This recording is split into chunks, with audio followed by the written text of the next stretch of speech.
주님께서 여러분과 함께 요한이 전한 거룩한 복음입니다.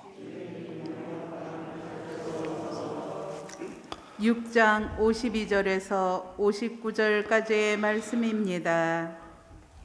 그때 저 사람이 어떻게 자기 살을 우리에게 먹으라고 줄 수 있단 말인가 하며 유다인들 사이에 말다툼이 벌어졌다. 예수님께서 그들에게 이르셨다.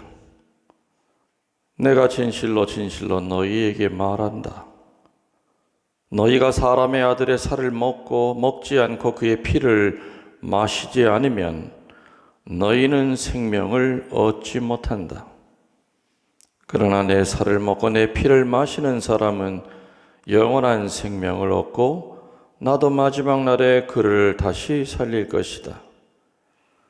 내 살은 참된 양식이고 내 피는 참된 음료다. 내 살을 먹고 내 피를 마시는 사람은 내 안에 머무르고 나도 그 사람 안에 머무른다. 살아계신 아버지께서 나를 보내셨고 내가 아버지로 말미암아 사는 것과 같이 나를 먹는 사람도 나로 말미암아 살 것이다.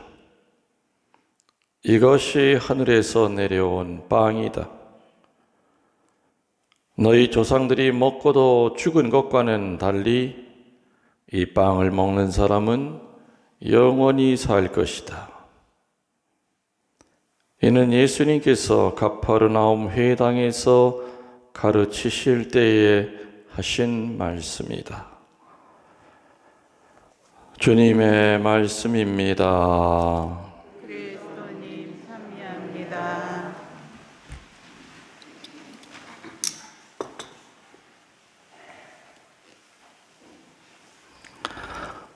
천미 예수님, 주님의 이름으로 평화를 빕니다. 지난 주일부터 토요일 내일까지 요한복음 6장이 선포되고 있습니다.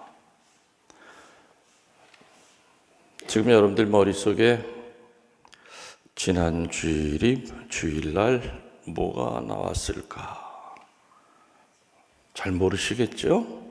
예. 한번 좀 기억을 떠올려 보세요. 제가 얘기를 할 테니까. 지난 주일날 복음이 뭐였냐면은 오병이어의 기적, 빵 5개와 물고기 2마리를 가지고 장정만도 5,000명을 먹이는 큰 기적이 일어났었죠. 이 기적이 만들어지게 된 것은 2가지의 덕 때문에 그렇다. 그랬어요. 첫 번째는 순명의 덕 플러스 봉헌의 덕.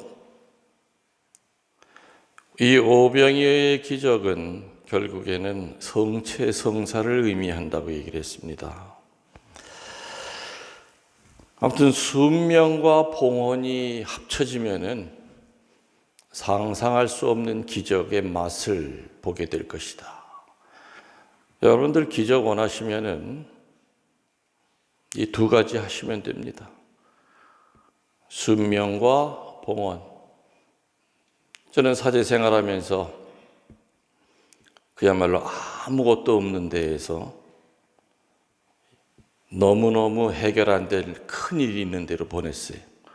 교회에서. 그때 가져간 것은 순명 하나, 그리고 아무튼 이곳에 순명하여 왔으니 주님이 책임지십시오. 아무튼 내 가진 거 다 봉헌하겠습니다. 그렇게 했더니 정말 사목하는 데마다 기적이 일어났죠.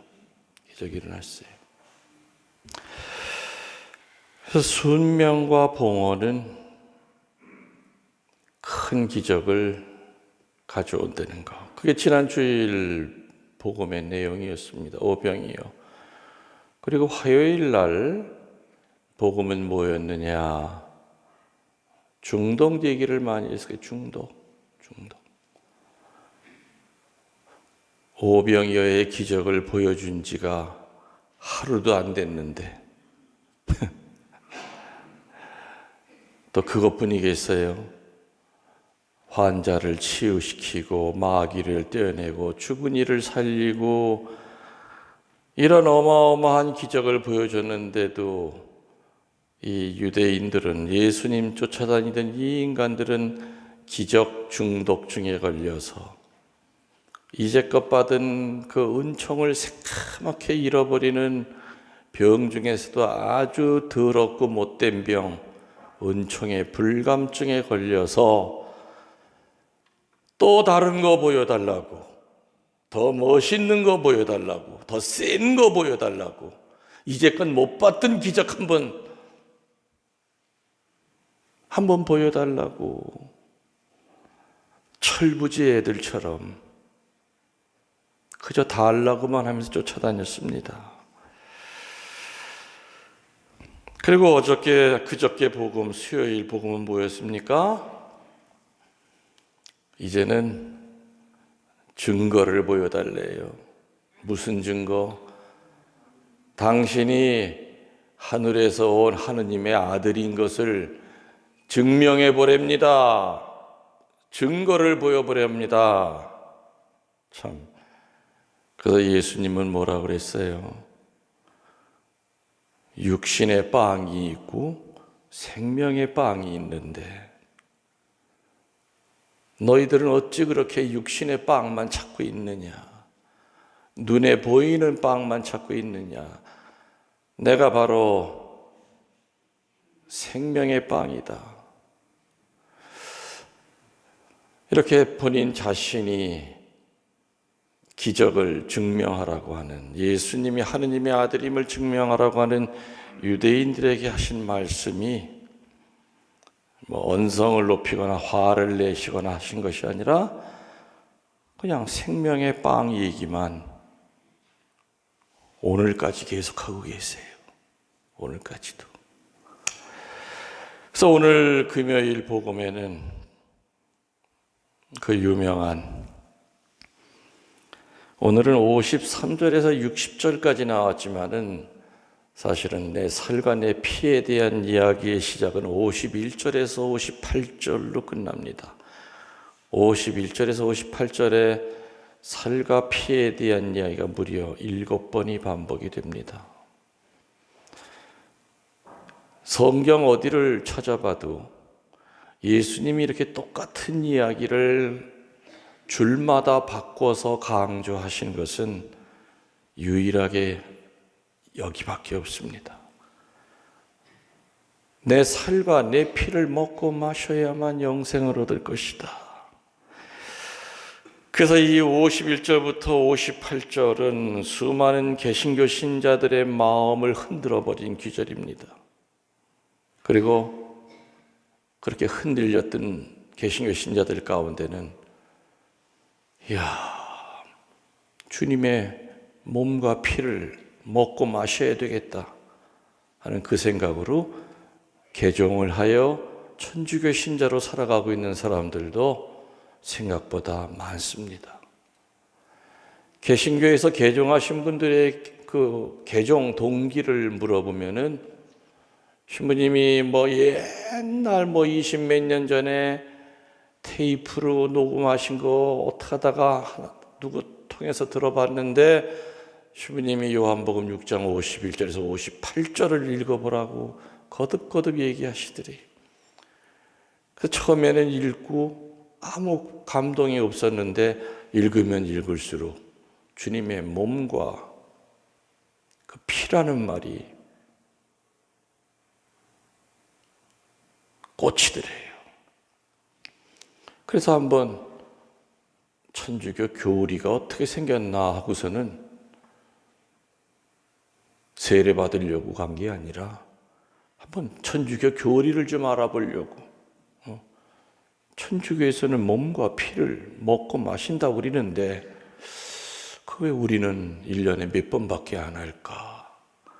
그리고 천주교 신자들은 그 예수님의 몸이라고 하는 거 동그란 거 밀가루 가지고 거의 그냥 하느님 보듯이 하는데 그 왜 그럴까?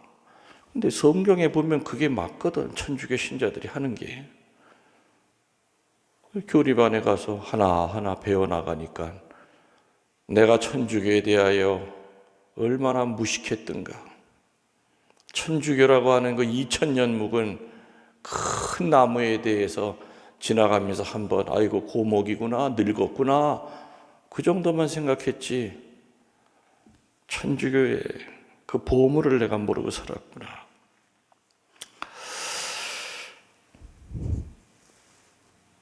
예수님이 세상을 떠나시면서 내가 죽더라도 나를 느낄 수 있고 나를 체험할 수 있고 또 내 자신이 될 수 있는 그게 뭘까 하고 아마 굉장히 고민하셨을 것 같아요. 내가 어떤 모습으로 이들 곁에 계속 머물러야만 나라는 것을 계속 느낄 수 있을까? 참 고민 많이 하셨을 것 같아요. 그러다가 내린 결론은 뭡니까? 빵의 모습으로 머물러야 되겠다. 왜? 인간은 빵을 안 먹고는 살 수가 없단 말이에요. 그냥 공기 중에 떠다닌다고 그럴까? 내가 죽고 난 다음에 니들 옆에 공기 중에 떠다닌다고 그럴까?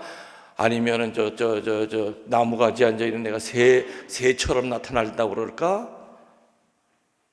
바람 속에 내가 들어가 있다고 그럴까? 너무 추상적인 거였죠. 그래서 빵을 안 먹고는 못 살거든. 만일에 예수님이 우리 조선 땅에서 태어나셨다고 그런다면은 빵 대신에 뭘까요? 보리밥? 아니면 개떡? 개떡?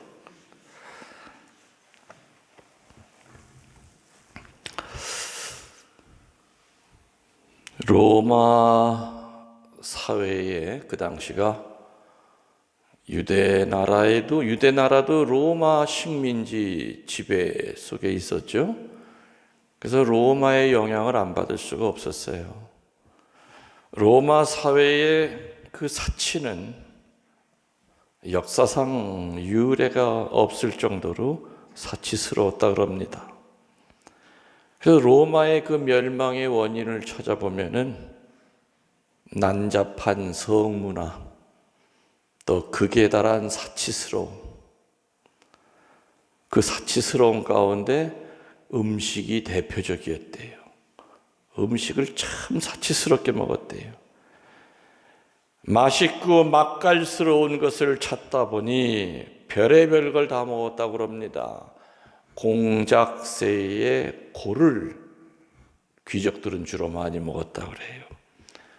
또 나이팅게일이라고 하는 그 새의 혓바닥 요리가 또 아주 또 별미래요. 아무튼 계속해서 나오는 더 좋은 음식을 먹고 맛을 즐기기 위해서 구토제까지 먹어가면서 먹고 또 약 먹고 토하고 더 신기한 거 또 먹고 아무튼 못 먹는 게 없었대요. 책상 다리 빼고는 다 먹었대.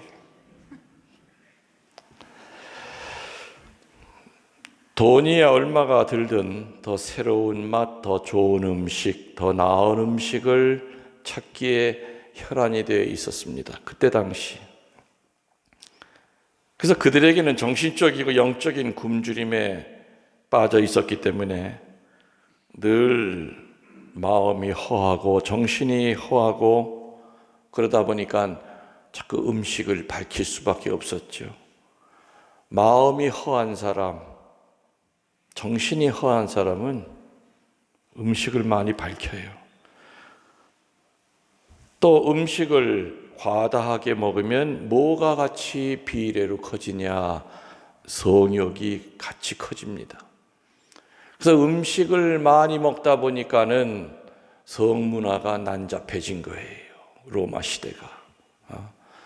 지금도 이렇게 발굴해 보면 뭐 폼페이 이런데 그 벽화의 그림 보면은 별의별 그림이 다 있었잖아요.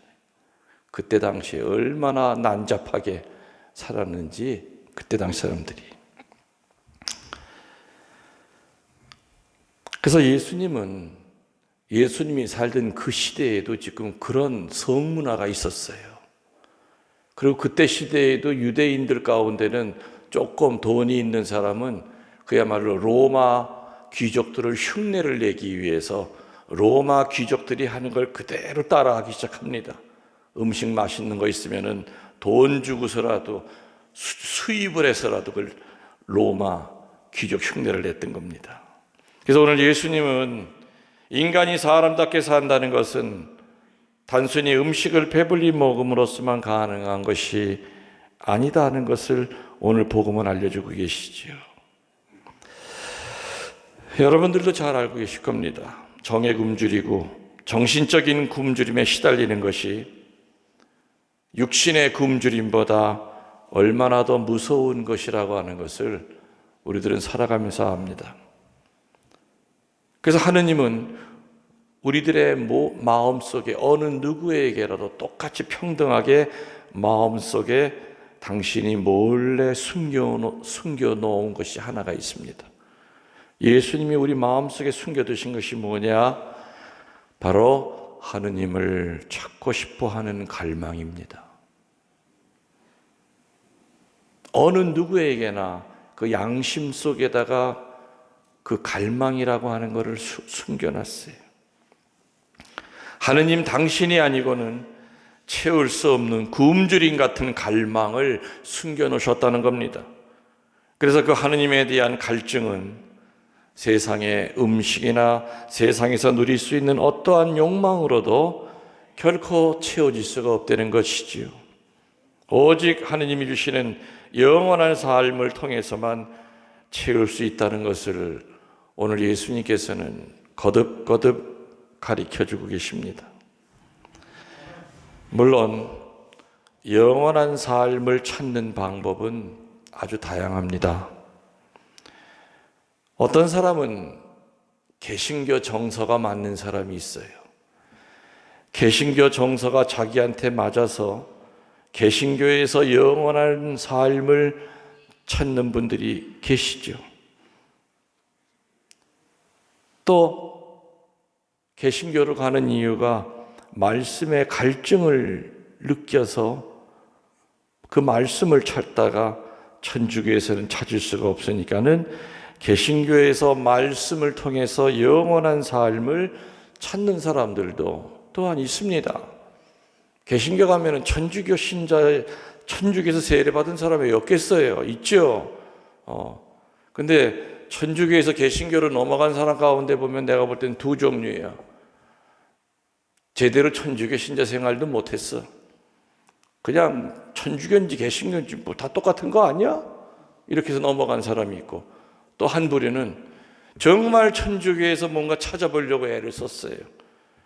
근데 성체 성사가 뭔지도 다 아는데 말씀으로 오는 게 없어. 뜨겁질 않아. 그러다 어느 유명한 목사님 부흥회 갔더니 맞다. 그날 눈물을 펑펑 흘렸거든.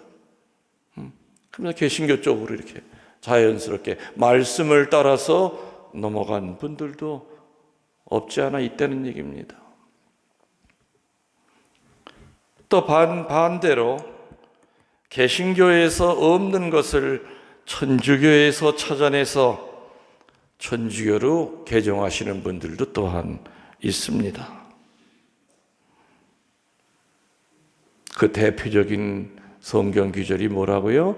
요한복음 6장 51절에서 58절에 나오는 예수님의 3대 유언 가운데 하나인 내 살과 내 피를 먹고 마셔야만 영생을 얻는 것이다. 내 살과 피를 먹고 마셔야만 온전한 구원에 이를 것이라고 이렇게 알아듣고 천주교로 개종하시는 분들도 굉장히 많다고 그랬죠. 우리 천주교에서는 성체를 생명보다 소중히 여깁니다. 맞습니까? 그 이유는 성체의 성혈은 예수님의 최고의 유언이라고 믿기 때문이죠. 예수님의 3대 유언은 3가지입니다. 그 첫 번째 제일 꼭대기에 살과 피를 먹고 마셔라. 그리고 그 힘을 가지고 두 번째 유언, 서로 사랑하여라. 그러다 보면 세 번째 유언도 이루어지죠. 세 번째 유언은 뭐냐? 온 세상에 복음을 전파하여라. 그래서 이 3가지는 서로 연결이 되어 있습니다. 주님의 몸과 피를 먹고 거기로부터 힘을 얻어야 사랑할 수 있고 용서할 수 있는 것이고, 사랑하는 마음이 가득 차 있을 때는 저절로 무관심하게 여겼던 내 주변 사람들에게 예수님을 전할 수 있는 그런 의지가 생기고 용기가 생기게 되는 겁니다. 그래서 이것이 바로 예수님의 3대 유언이 살과 피를 먹고 마셔라. 그리고 서로 사랑하여라. 그리고 마지막에는 온 세상에 복음을 전하여라. 거창하게 온 세상까지 갈 필요 없어. 그죠? 내 피부치들, 내 뒷집, 앞집, 옆집, 내 학교 동창들, 내 동무들, 이런 분들에게 복음을 전하여라. 이렇게 서로 하다 보면 그것이 각자가 이러다 보면은 미국 신자들은 또 미국 신자들대로 하다 보면은 아프리카 신자들은 아프리카 신자들대로 복음 전하다 보면 그게 온 세상에 복음이 퍼져나가는 거죠. 맞죠? 예. 예수님의 첫 번째 유언인 살과 피를 먹고 마셔라. 여러분들 내일 복음에 보면요, 내일 복음으로 이제 끝나요. 요한복음 6장이. 토요일 내일 복음에 보면은 제자들이 다 떨어져 나가요. 왜? 자꾸 이상한 소리만 하는 거예요. 예수님이 자꾸 살을 먹으래. 이 살을 뭐 드라큘라야 피 빨아먹으래 자꾸. 왜 자꾸 그런 소리 하십니까 스승님? 못 알아듣죠 무슨 얘기인지 지금. 그죠? 그래서 내일 복음 읽어보세요. 다 떨어져 나가요. 그래서 나중에 예수님이 12 제자 보러 니들도 떠날 거니? 하고 물어봐. 그랬더니 안 떠난대. 많은 사람들이 바로 요한복음 6장에 나오는 이 설교를 듣고 저 사람 미쳤나 봐. 아유 망측해. 어떻게 자기 살을 먹으라고 그러고 피를 마시라고 그래. 아이고 이거 내 잘못 쫓아다닌 거 아니야? 이거 내 미친놈 쫓아다닌 거 아니야? 하면서 집에 가서 한번 내일 복음 읽어보세요. 다 떨어져 나가요.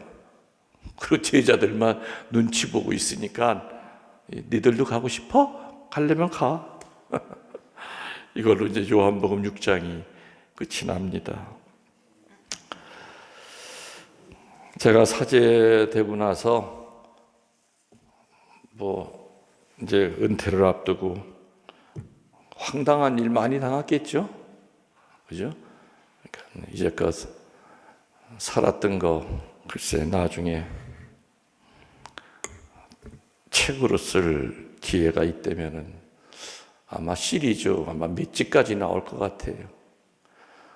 저는 하도 소설 같은 일을 많이 당하고 산 사제라 그런 것을 몇 개 아는 어느 영화 감독은 그 전부터 신부님 이 얘기 이렇게 좀 빌려다가 영화 하면 대박 날 것 같아. 무슨 소리냐.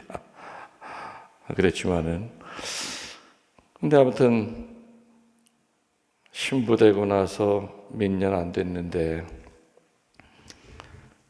정말 황당한 일을 한번 당했죠.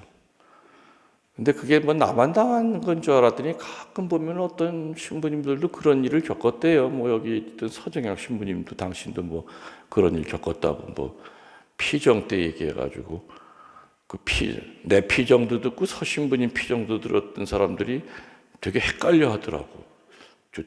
둘 중에 누가 하나 거짓말하는 거 아니야? 막 이렇게 얘기까지 했는데 그 양반도 그런 경험을 하셨나 봐요. 저도 했지만은 저는 아주 오래전에 지금 다시 또 그런 일이 벌어진다 그러면 못할 것 같아. 근데 그때는 신부된 지 한 3년 그냥 순수하고 때가 하나도 안 묻었잖아. 근데 지금은 때가 묻어서 못할 거예요.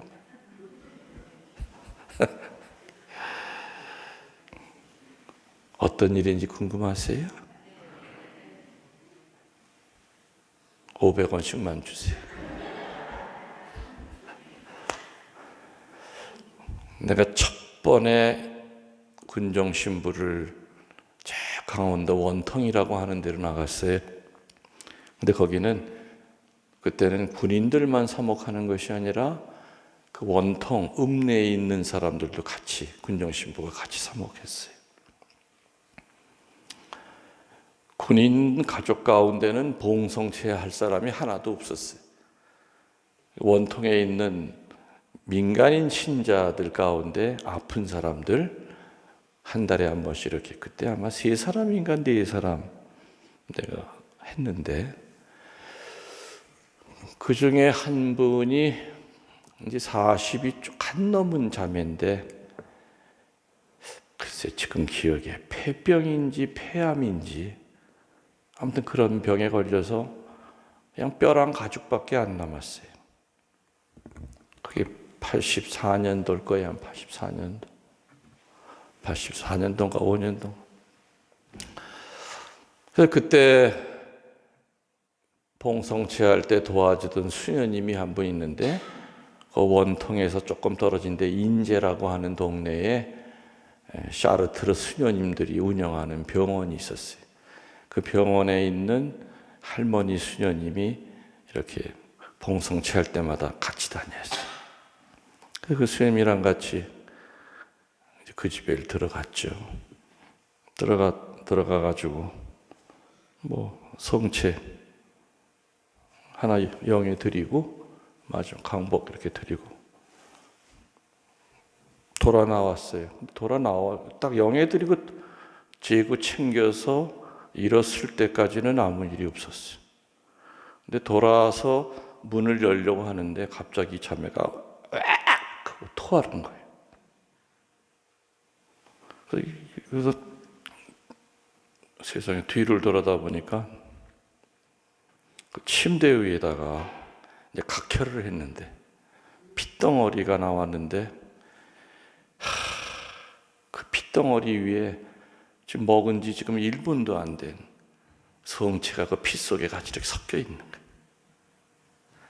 아니 먹은 지 1시간이 되고 2시간이 됐으면 그걸 내 관심을 뭐하러 가져요. 근데 분명히 성체 모습으로 그대로 그 핏덩어리 안에 그게 이렇게 보이는 거야. 그 순간에 이걸 어떻게 해결해야 되나. 물론 신학교에서는 어떻게 배웠느냐. 이미 음식의 모양이 아니면 그건 성체가 아니다 그랬는데 좀 전에 얘기했듯이 지금 먹은 지 1시간이 된 것도 아니고 소화가 된 것도 아니고 입으로 들어간 지 지금 1분도 채 안 된 거게 어떻게 성체가 아니에요. 당연히 성체죠.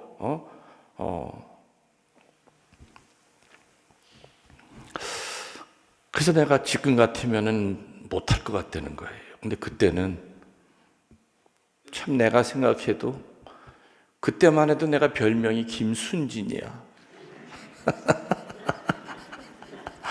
참 순진했거든. 그러니까는 그 피는 안 보이고 성체만 보입니다. 그래서 그 각혈한 핏덩어리 앞으로 다갔으니까 그 할머니 수녀님이 내 수단자락을 잡아요. 안 돼, 신부님, 안 돼, 신부님. 꽉 잡고 안 놓는 거예요. 놓으세요, 수녀님, 괜찮을 거예요. 그리고 그 핏덩어리 앞에 침대 위에 쏟아부은 핏덩어리 앞에 무릎을 꿇고 이제 성호를 긋고 속으로 기도했죠. 주님, 너무너무 무섭습니다. 두렵습니다. 아무튼 저 살려주실 거라 제가 믿습니다. 그 당사자 자매는 그냥 사시나무 떨듯이 너무너무 자기가 다 토해놨잖아. 근데 신부님이 그걸 먹으려고 침대 앞으로 다가서니까 얼마나 그 당사자는 미안하고 두렵고 무서웠겠습니까? 말 한마디도 못하죠. 그냥 기절하려고 그래. 막 먼저 자매님 등 두둥겨주면서 괜찮다고. 자매님은 돌아앉으라고 그랬어요. 자매님 돌아앉으라고. 보지 말라고. 그래서 성어를 긋고 또 양손에 그걸 다 담았어요. 담았더니 하나 가득입디다. 피는 뚝뚝 떨어지고 성체는 안 놓치려고 눈으로 보고서는 넘길 수가 없었어요. 그냥 눈 감고 그냥 훌훌 다 먹었어요. 그러니까 이제 수녀님도 울고 뭐 다 울었죠. 그 당사자는 결국엔 기절을 합디다. 그 자매는. 그래서 그 후에 그 수녀님이 병원에 계시니까 그 다음날 검사를 해야 된다. 신부님 검사. 괜찮다. 괜찮을 거다. 그래서 한 달 있다가 검사했더니 괜찮아요. 그래서 그때는 되돌아보면 그때 만일에 그 안에 성체가 안 계셨다면 그게 그 결핵덩어리잖아요. 그때 아무튼 암인지 폐병인지 아무튼 뭔가 근데 그 안에 성체가 그냥 살아있잖아. 지금은 내 오장육부 가운데 제일 건강한 게 그래도 폐야. 폐. 예. 그러니까 그 신부 초년생 때 황당한 일을 그렇게 당했지만 그리고 항상 제가 그 다음부터 봉성체 갈 때는 가기 전에 기도해요. 성체의 영하고 토하시는 분 얻게 해달라고. 어떻게 두 번을 또 먹어 그거를. 한 번, 일생에 한 번으로 끝내야지. 그러니까 아까 얘기했잖아. 지금 그런 일 벌어지면 난 못 먹을 것 같아. 못 먹을 것 같아. 그때도 아마 내 기억에 그때 내가 한참 이 요한복음에 빠져 있었을 때예요. 특히 내 살과 내 피를 먹고 마시지 않으면 영생을 얻지 못한다는 얘기를 그때 내가 그냥 그 요한복음에 확 특히 6장에 빠져서 그랬던 시절 같아. 근데 그게 정말 핏덩어리 안에 주님의 성체가 계신데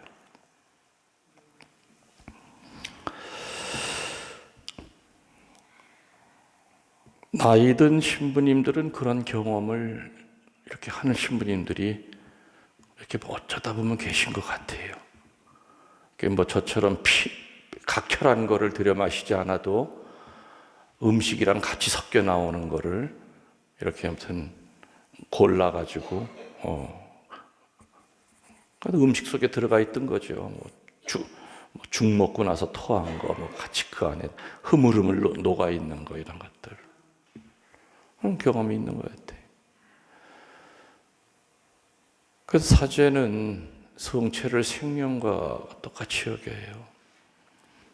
그리고 역사적으로 성당에 불이 났을 때 신부님들이 성체를 꺼내러 들어갔다가 같이 타 죽은 경우도 굉장히 많아요. 성체를 꺼내러 들어갔다가.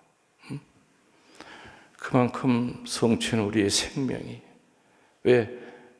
예수님이 바로 나라 그랬잖아요. 그게 바로 생명의 빵이 곧 나다 그랬잖아요. 예수님 타 죽게 할 수 없잖아.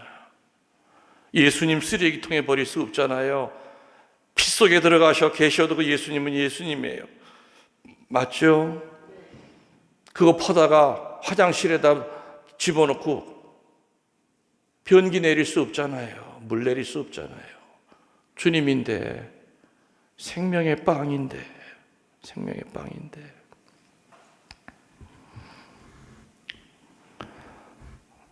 저는 그때 나를 살려주신 그 예수님의 성체가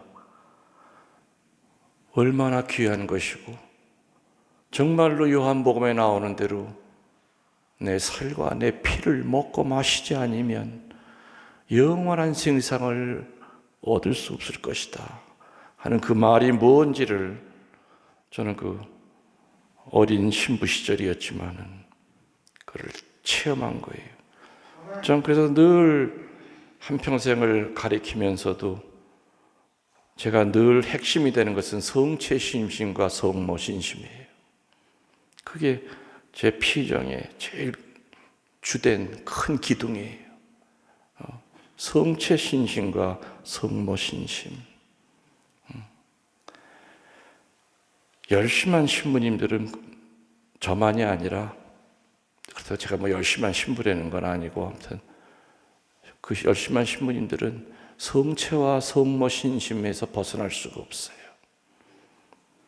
그럼 당연히 성령과 가까이 같이 살게 되는 거죠. 여러분들이 성체에 대한 신심이 자꾸 마음이 약해질 때마다, 성체 영화를 분심이 들 때마다 오늘 우리들이 읽은 요한복음 6장 51절에서 58절까지를 자꾸 천천히 주님, 제가 주님 성체에 대한 신심이 자꾸 약해집니다. 성체 영화할 때 그 전에 없던 생각이 자꾸 분심이 들어옵니다. 주님, 당신을 알게 하소서, 주님의 성체로 저를 거듭나게 하소서라는 기도로서 우리의 성체 신심을 키우도록 합시다. 아멘.